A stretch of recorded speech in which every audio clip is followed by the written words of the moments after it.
देखें, आज डोमिसाइल पर चर्चा हो रही है कि जम्मू कश्मीर में जो डोमिसाइल का कानून लाया गया है, कुछ लोग इसको गैर कानूनी बता रहे हैं, ख़ासतौर पर कांग्रेस के लोग, पीपल्स डेमोक्रेटिक पार्टी के लोग, जो अपनी पार्टी बनी है उसके लोग और नेशनल कॉन्फ्रेंस के लोग। मैं उनको ये बताना चाहता हूँ कि जो काम केंद्र सरकार और जम्मू कश्मीर के प्रशासन ने किया है उसमें कुछ भी गैर कानूनी नहीं है, वो पूरी तरह से लीगल है। और अगर कोई शक है इन लोगों को जिनका मैंने नाम लिया कि वो विरोध कर रहे हैं, वो चले मेरे साथ सुप्रीम कोर्ट में बात करते हैं, वो चले मेरे साथ हम इंटरनेशनल कोर्ट ऑफ जस्टिस में चलते हैं। असल बात ये है कि वो लोग एक्सपोज हो रहे हैं।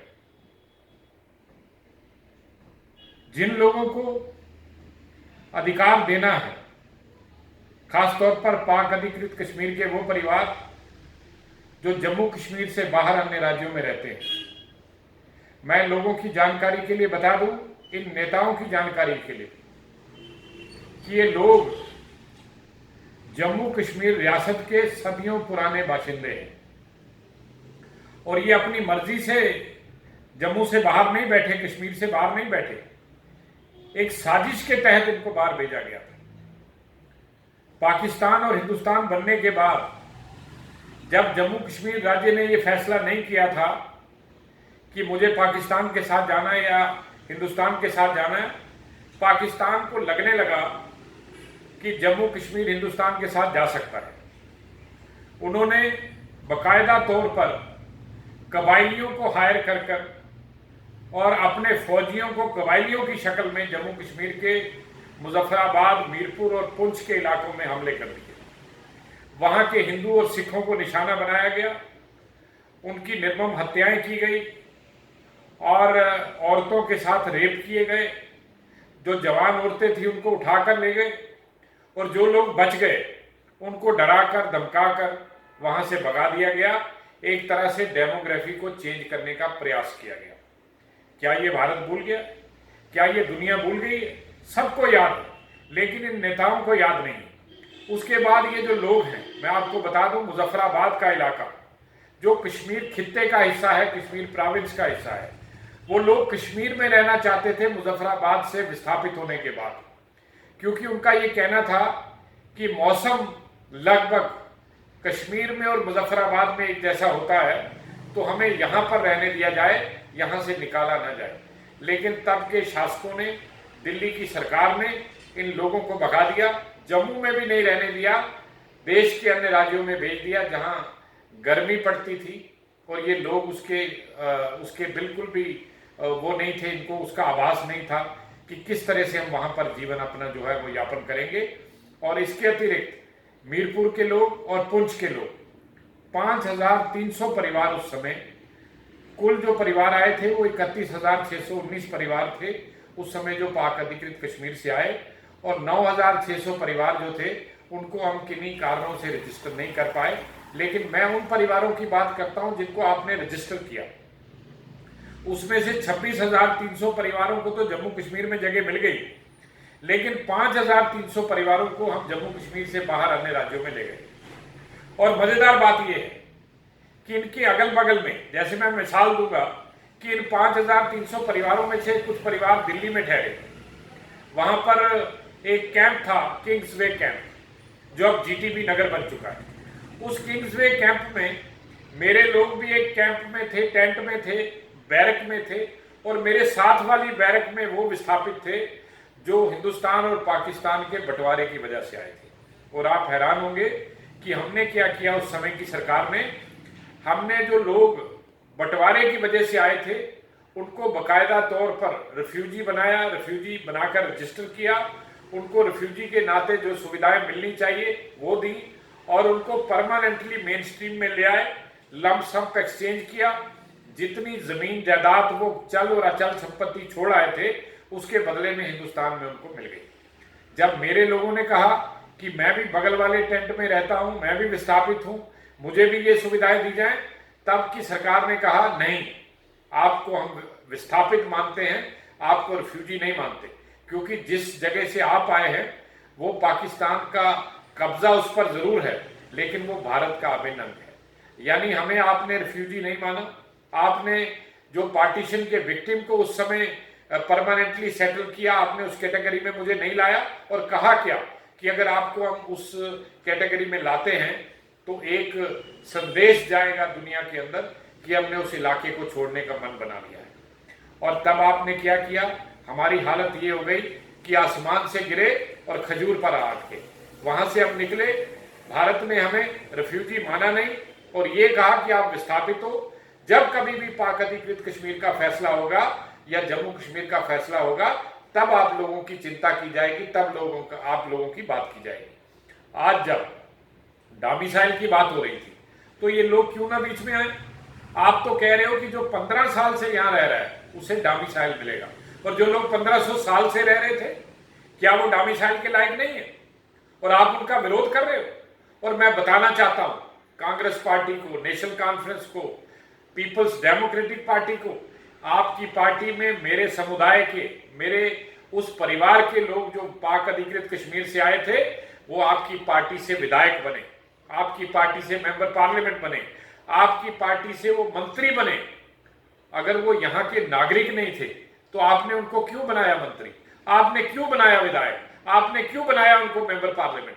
किसको ठग रहे हो आप, किसको बेवकूफ बना रहे हो। इस तरह से मत करो, इंसानियत की बात करो। मैं तभी कहता हूं कि अगर आप किसी भी प्लेटफॉर्म पर मेरे से बहस करना चाहते हो इस मुद्दे पर कि गलत हुआ है या ठीक हुआ है, आ जाइए, मैं आपको ओपन चैलेंज करता हूं। अगर आप मुझे गलत साबित कर देंगे या इस कानून को गलत साबित कर देंगे या कहीं भी कोई इलीगैलिटी पाएंगे तो हम अपना आंदोलन जो पिछले 30 साल से चलाए हुए हैं हम उसको फौरन बंद कर देंगे और आपसे हम हाथ जोड़कर माफी मांगेंगे। लेकिन अगर आप गलत साबित हुए तो जनता से आपको माफी मांगनी पड़ेगी, मेरे समुदाय से आपको माफी मांगनी पड़ेगी। मेरे लोगों को आपने कभी इंसान समझा ही नहीं। बीते 70 से भी अधिक वर्षों से आपने मेरे मानव अधिकारों का हनन किया है। मेरे आज भी 39 कैंप्स हैं जिसमें मेरे लोग रहते हैं। वो ड्राइवर हैं, वो कंडक्टर हैं, वो लेबरर हैं, वो डोमेस्टिक हेल्पर है, बड़ी मुश्किल से अपनी जिंदगी की गाड़ी चलाते हैं और आपको तकलीफ होती है। और जब उनको जम्मू कश्मीर की डोमिसाइल मिल रही है आप कहते हो कि ये कौन लोग हैं, यहाँ की डेमोग्राफी चेंज हो रही है। असल बात ये है डेमोग्राफी आपने चेंज की, पाकिस्तान ने चेंज की, और आज जब उसको अनडू किया जा रहा है, उसको दोबारा ठीक किया जा रहा है इस सरकार द्वारा या जम्मू कश्मीर के प्रशासन द्वारा, आपके पेट में मरोड़ हो रहे हैं। और मैं आपको बता देना चाहता हूं, बस करिए, काफी हो गई राजनीति। कब तक आप कश्मीरियों को ठगते रहेंगे। उन्हीं कश्मीरियों के नाम पर आप सत्ता में आते हो, आप कभी भारतीय जनता पार्टी से हाथ मिलाते हो, आप कभी कांग्रेस से हाथ मिलाते हो, आप उन पार्टियों से हाथ मिलाते हो जिनका आप सारी जिंदगी विरोध करते रहते हो। लेकिन आज जब आप सत्ता में नहीं हो तो आप हमारा विरोध कर रहे हो। और मैं आपको बता देना चाहता हूं, मेरा जो मसला है ये एक इंसानी मसला है। It is a human issue more than A political. और राजनीति से ऊपर उठकर बात करें और मुझे बताएं कि जो मेरा 2.5 और 3 लाख लोग आज यहां से बाहर बैठा है, जिनकी जड़ें आपने काट दी, अगर वो आज दोबारा अपनी जड़ों के साथ जुड़ रहा है, दोबारा उसको एक सेंस ऑफ बिलोंगिंग मिल रही है, तो आपको तकलीफ हो रही है। और आप पूरी दुनिया को भड़का रहे हो, कश्मीरियों को भड़का रहे हो। ये कश्मीरियों को समझना चाहिए। मुझे नहीं पता कि इसका मुफ्ती साहब का खानदान कहां से आया था, मुझे नहीं पता शेख अब्दुल्ला साहब का खानदान कहां से आया था, मुझे नहीं पता ये अपनी पार्टी के लोग कहां से आए, लेकिन मैं इतना जरूर कह सकता हूं कि ये रियासत मेरी है, मेरे पुरखों की है। महाराजा हरि सिंह जी ने हम सभी लोगों को एक्सेशन करके हिंदुस्तान को सौंपा था कि ये मेरे राज्य के लोग हैं, इनका ध्यान रखिएगा। लेकिन ध्यान क्या है, आज जब ध्यान रखने की बारी आई आपके पेट में मरोड़ हो रहे। और मैं आपको बता देना चाहता हूं, इस तरह की ओछी राजनीति बंद करिए। हां, आपको सत्ता चाहिए, उसके लिए आप दलाली करिए, आपको सत्ता चाहिए, उसके लिए आप जो मर्जी करें, लेकिन इंसानी मसले को, जिनके मानव अधिकारों का लगातार हनन हुआ है, उनको आप आज भी डिप्राइव करेंगे, उनको आप आज भी इस चीज से महरूम करेंगे कि आप आराम से बैठिए। हम बैठने वाले नहीं है, आपको बता दें। हम अपनी सीटें भी लेंगे, जो हमारे एरिया की 24 सीटें खाली पड़ी हैं। और आप इतने साल सरकार चलाए, आपने क्यों हमें अधिकार नहीं दिए। आप खुद भी कहते हो कि वो इलाका जम्मू कश्मीर का अभिन्न हिस्सा है, हिंदुस्तान का हिस्सा है। तो अगर वो हिस्सा है तो अब वहां के लोग हैं, हमारे लिए सीटें हैं, हमें क्यों नहीं दी गई? हमें बाकी अधिकार क्यों नहीं दिए गए? हमें जीने के अधिकारों से वंचित क्यों किया गया? ये सारी चीजों का जवाब आपको देना पड़ेगा। और मैं कांग्रेस पार्टी को कहता हूं कि आप अपना दोहरा चरित्र बंद करिए। मैं आपको मीरपुर की मिसाल देता हूं। हमें कहा जाता है कि इलाका खाली कराएंगे, आप लोगों को घरों में वापस भेजेंगे। हम जाने के लिए तैयार हैं, बिल्कुल तैयार हैं, आप खाली कराइए, हम जाएंगे। लेकिन मैं पूछना चाहता हूं, मीरपुर शहर जो सबसे बड़ा शहर था जम्मू कश्मीर का, जिसको महाराजा हरि सिंह ने एक्सेशन करके आपको सौंपा था, वहां पर 1960 में वहां पर मंगला डैम बनाया गया, पूरे शहर को डुबो दिया गया। आपने क्यों एतराज नहीं किया? उल्टा क्या हुआ, जब वो डैम कंप्लीट हुआ तो हमारी प्रधानमंत्री श्रीमती इंदिरा गांधी जी ने उनको मुबारकबाद दी। क्यों नहीं रोका हमने? क्यों हमने उनको शह दी? जब हम कहते हैं कि वो इलाका हमारा है, यूनाइटेड नेशन में पंडित नेहरू जी इस केस को ले गए जहां जाने की जरूरत नहीं थी। मैं पूछना चाहता हूं कि अगर कबायली श्रीनगर सिटी को खाली करा सकते हैं, बारामूला को खाली करा सकते हैं, वो उड़ी को खाली करा सकते हैं, वो मुजफ्फराबाद को उन्होंने खाली क्यों नहीं कराया? और एक्सेशन के 1 महीने के बाद मीरपुर में फौज क्यों नहीं भेजी? जंगल तक फौज गई और मीरपुर फाल हो गया, और हजारों लोग जो हैं वो काल का ग्रास बन गए। और आप देखो पुंछ में भी वही हाल हुआ। इस तरह से आपने साजिशें की हैं। मैं इन सारी बातों को लेकर जनता के सामने आया हूं और मैं लोगों को आश्वासन देता हूं कि समय समय पर हम इस इतिहास को लोगों तक पहुंचाते रहेंगे और इन लोगों को नंगा करते रहेंगे। मैं लोगों को ये आह्वान करता हूं कि मेरे इस वीडियो को आप ज़्यादा से ज़्यादा वायरल करिए, और जब कभी भी कांग्रेस के सामने, नेशनल कॉन्फ्रेंस के सामने, पीडीपी के सामने या किसी और ऐसे दल के सामने जो आज हमारा विरोध कर रहे हैं, उनके सामने अगर आप आते हैं, उनसे ये सवाल जरूर पूछिएगा कि इन लोगों के मानव अधिकारों का आखिर कौन वो जिम्मेदार है जिन्होंने इनकी 3 पीढ़ियों को बर्बाद कर दिया, उठने नहीं दिया, जिंदगी की गाड़ी से, जिंदगी की पटड़ी से नीचे उतार दिया। ये सारी बातें हैं दोस्तों। हम एक नया टॉपिक लेकर आपके सामने दोबारा हाजिर होंगे। इन सारी बातों के साथ मैं आपसे क्षमा चाहता हूं कि अगर कोई इस तरह की बात मैंने की हो, लेकिन हमने इतिहास की बात की है, अपने दुख की, अपने दर्द की बात की है। मुझे उम्मीद है आप सभी लोग इसका साथ देंगे, समर्थन देंगे। धन्यवाद। जय हिंद, जय भारत।